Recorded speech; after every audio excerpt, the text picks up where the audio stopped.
ഇല്ലേടി? എന്നാടി 24 മണിക്കൂർ സംശയിച്ചുകൊണ്ട് നടന്ന എങ്ങനെ സംഭവിക്കാനാ? അതിന് എന്റെ ആങ്ങളെ കുറ്റം പറഞ്ഞിട്ട് കാര്യമില്ല, നിന്നെ തന്നെയാണ് പറയേണ്ടത്.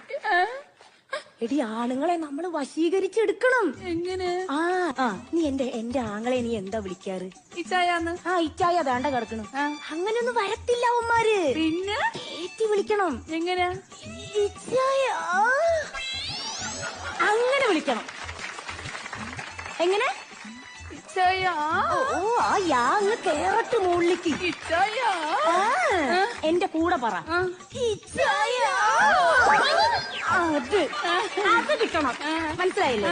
പിന്നെ ഇപ്പൊ നമുക്ക് എന്തെങ്കിലും ഒരു കാര്യം പറയാനുണ്ട് എന്ന് വിചാരിക്കും. അപ്പൊ നീ എങ്ങനെ വിളിക്കും? കറവക്കാരനെ വിളി വരും. എടി, നിന്റെ ഭർത്താവിനെയാണോ നീ വിളിക്കുന്നത്? വശീകരിച്ച് വിളിക്കണോ? വിളിക്കാം.